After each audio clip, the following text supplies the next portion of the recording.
that for the control of the Atlantic sea lanes.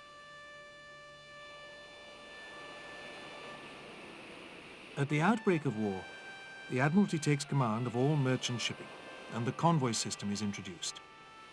The aim of a convoy is to keep merchant ships together under the mutual protection of escorts. For much of the war, aircraft carriers, cruisers, and even the huge battleships are used to escort convoys. The main problem, though, is that they have to sail at the speed of the slowest ship, leaving them as vulnerable to attack as the merchant ships themselves. By the end of 1939, the figures look good. Just 17 of almost 6,000 ships that have sailed have been sunk.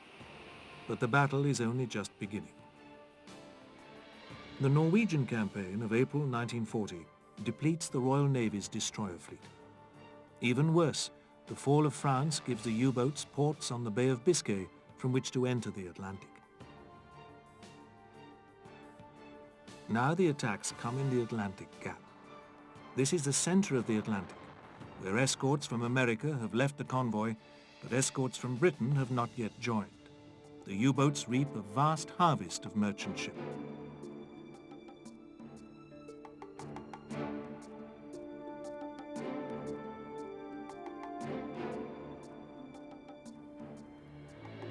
In September 1940, Admiral Karl Dönitz, commander-in-chief of all U-boats, lets loose his wolf packs.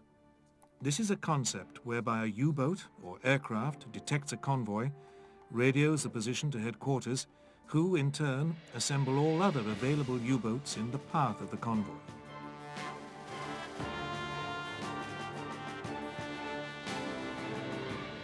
In the year of 1940 alone, more than 1,000 ships are sunk, a total of 4 million tons.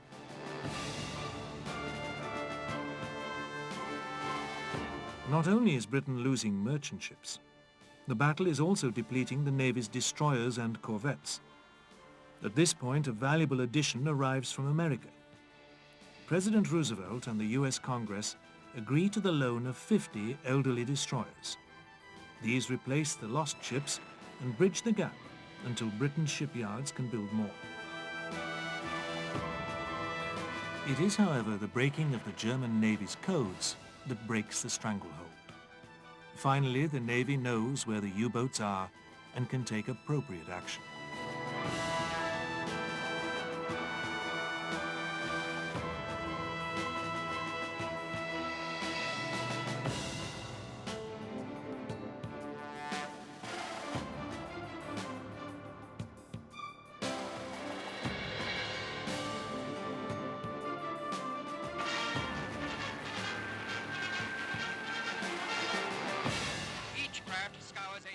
Long-range aircraft begin to patrol the vast stretches of the North Atlantic, but it is still not enough. There are now more U-boats operating in the Atlantic than ever before, a total of 312 by the end of 1942. It may be a marauding U-boat caught on the surface. There's no time to be lost lest it escape by submerging. Immediately word is flashed to destroyers nearby and they close in ready for a kill. However, the sub turns out to be English, so all's well, and the patrol plane flies on.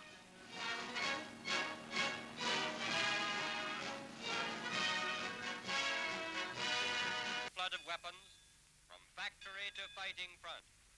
Against the convoys, the U-boat. 1943 sees the climax of the battle. In the first 20 days of March, 500,000 tons are lost, but the tide is turning. More escorts and merchant ships appear. And long-range bombers, we fight back against the U-boat. The Admiralty has advanced information on the whereabouts of the enemy, and the U-boat effort begins to slacken from sheer fatigue. 41 U-boats are lost in May 1943, and Dönitz withdraws the rest, ostensibly for training. They do reappear, but never with the same venom as before. The Battle of the Atlantic is the hardest ever fought by the Royal and Merchant Navies. Thousands of men have lost their lives or suffered from the severe conditions found on the high seas. But their contribution sees the ultimate survival of Britain.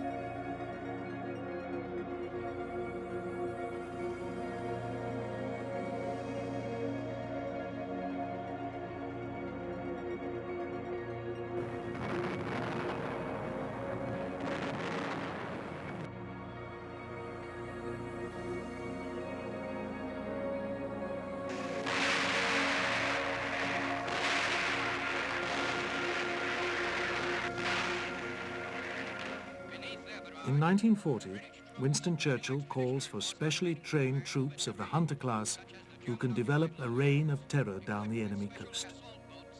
The result is 500-strong units called commandos, under the overall command of Admiral Sir Roger Keyes, Director of Combined Operations. These men train for amphibious landings using the lessons of the Norwegian campaign.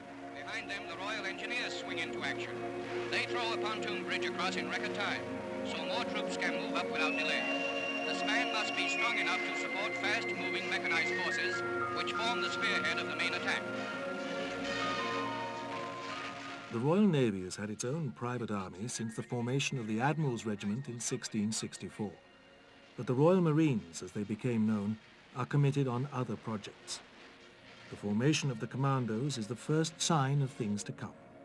Operations involving all the armed forces working together. On August the 18th, 1942, the forces landed on the beaches at Dieppe on the French coast. The plan is to carry out a frontal assault on a defended seaside town and then withdraw.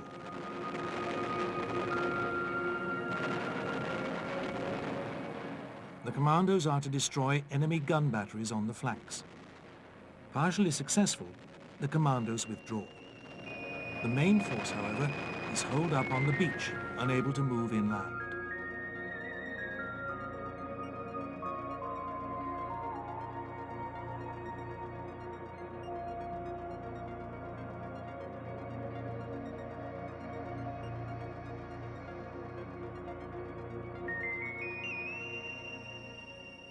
In just a few hours, over 1,000 men are dead and more than 2,000 captured.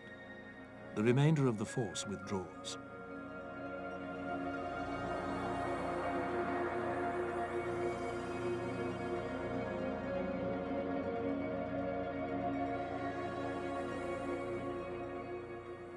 The Dieppe raid is called a fiasco, but it proves to be a valuable lesson for the future.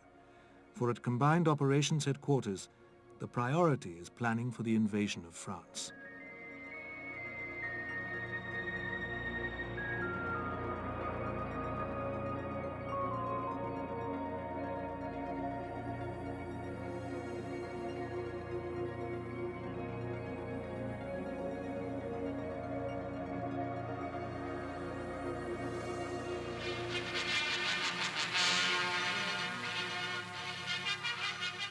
The biggest lesson is that you cannot assault a well-defended port head-on.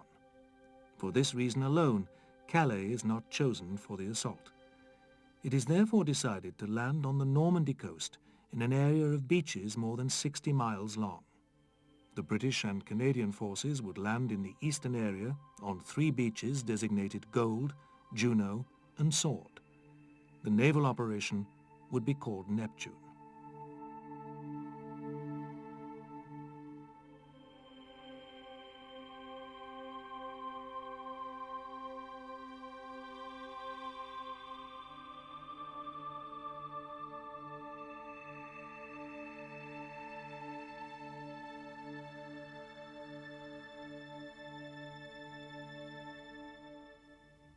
The Navy's first job is to seal off both ends of the beachhead. This is to prevent attacks by U-boats and the remaining elements of the German Navy's surface forces. The second job is to prepare the beaches for the invasion.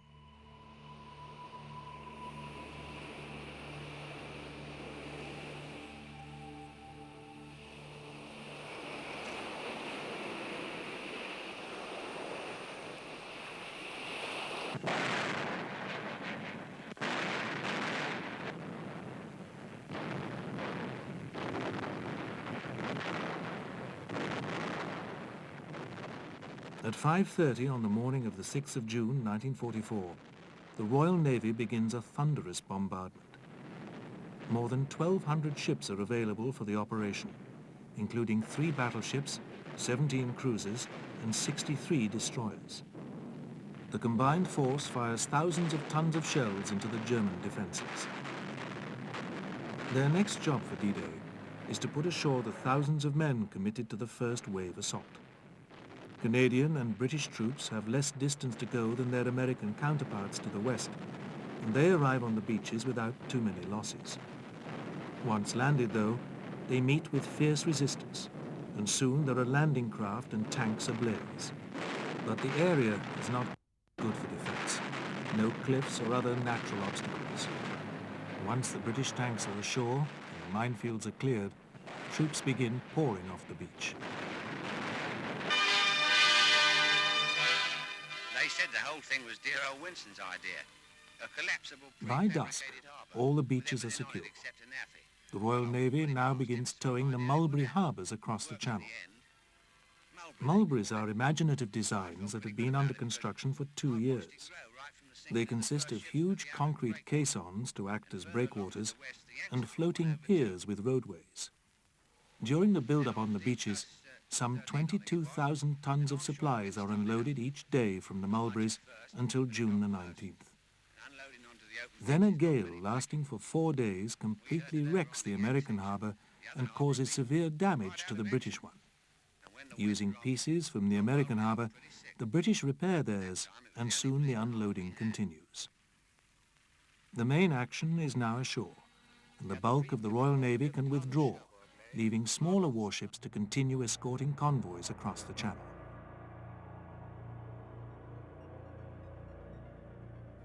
On December the 7th, 1941, the Japanese attacked the US base at Pearl Harbor on the Hawaiian island of Oahu. In a short time, carrier-based aircraft destroy or badly damage 7 out of 8 battleships of the US Pacific Fleet. The USA has entered the war.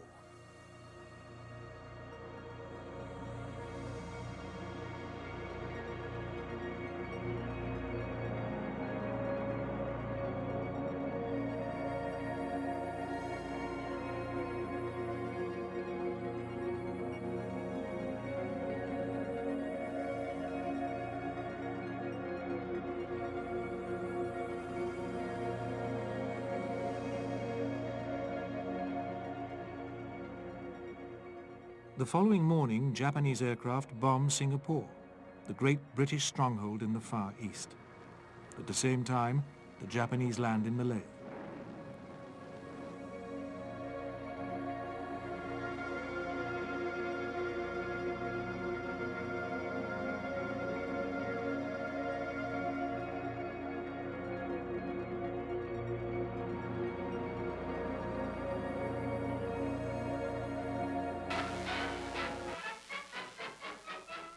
On December the 8th, Vice Admiral Tom Phillips takes Force Z out of Singapore harbour, planning to attack the Japanese beachhead.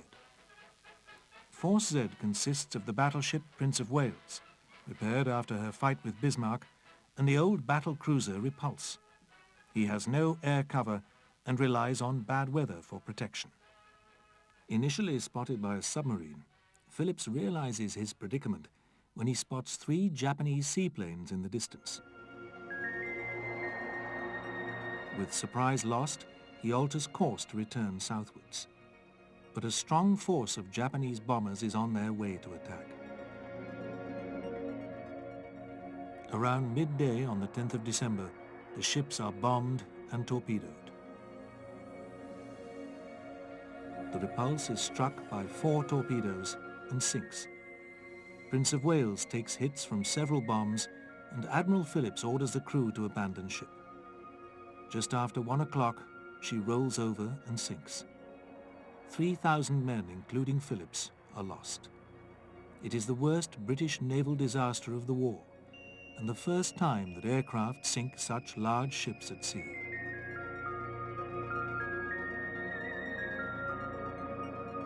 The loss of these ships proves that there is little or nothing to stop the Japanese. On the 15th of February 1942, Singapore surrenders.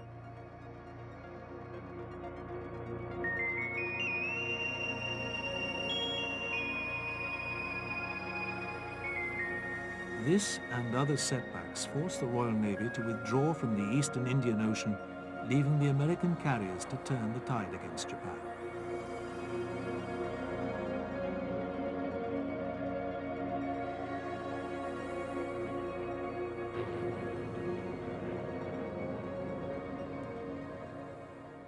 The next 3 years proved that the aircraft carrier is king in the Pacific. Victory at Midway for the American carrier-based aircraft just 6 months after Pearl Harbor gives the advantage to the United States. In fact, it is not too much of an exaggeration to say that the Japanese lose the war at Midway. But it is still a long road before they are finally beaten.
It is not until 1944 that the British Eastern Fleet is reinforced in enough strength to return to the fray. The addition of the Victorious is just the first move in the planned build-up of a substantial carrier force with which the fleet can enter the Pacific. But first, they have to re-equip. They already carry the seagoing version of the RAF Spitfire, the Supermarine Seafire. This carries an arrestor hook for deck landings and extra nose ballast to correct the center of gravity.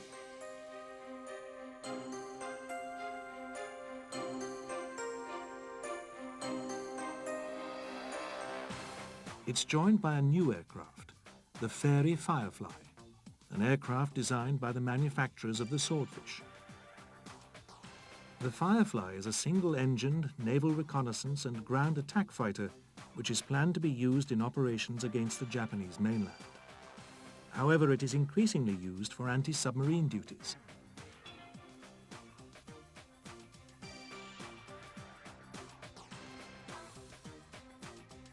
It is soon decided to add to the carrier's complement by buying from the American Navy. Among them is the Grumman F-6F Hellcat, an aircraft that had proved itself at numerous carrier battles throughout the Pacific War.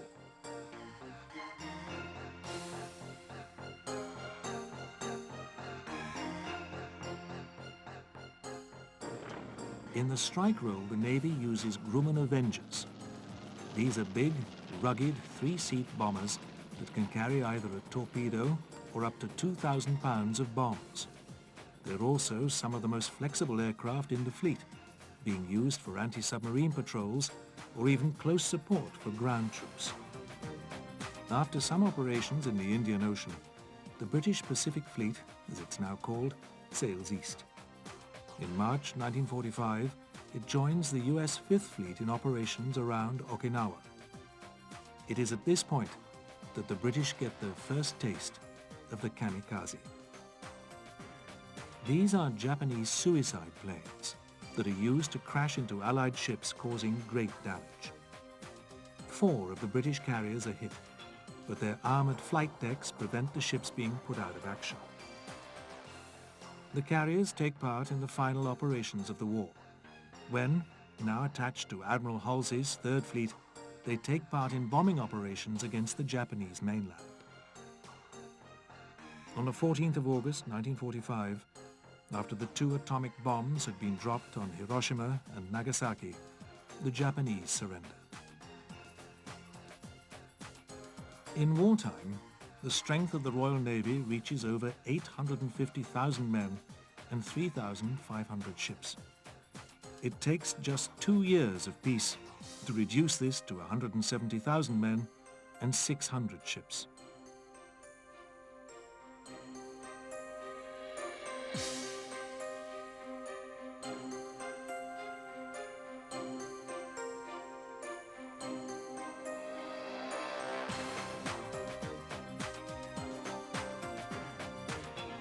However, the big winner is the aircraft carrier, which has become the dominant ship, replacing the battleship.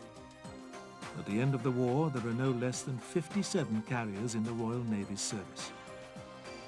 The war had also given a great impetus to naval aircraft development. It is not until 1951, though, that the Fleet Air Arm first equips with jets. For the next conflict, there will still be piston-engined aircraft on the flight deck.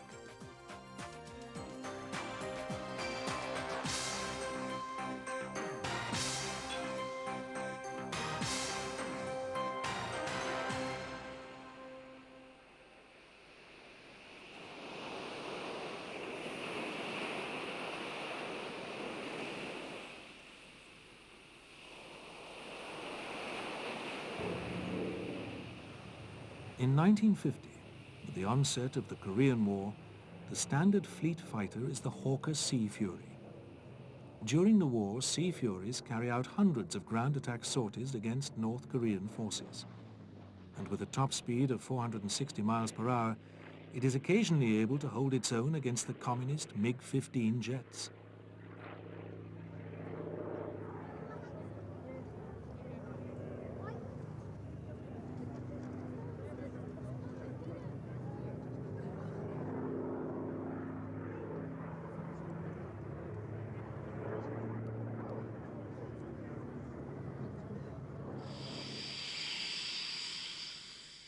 When jets finally enter service with the Fleet Air Arm, there are a number of problems to be solved with the carriers themselves.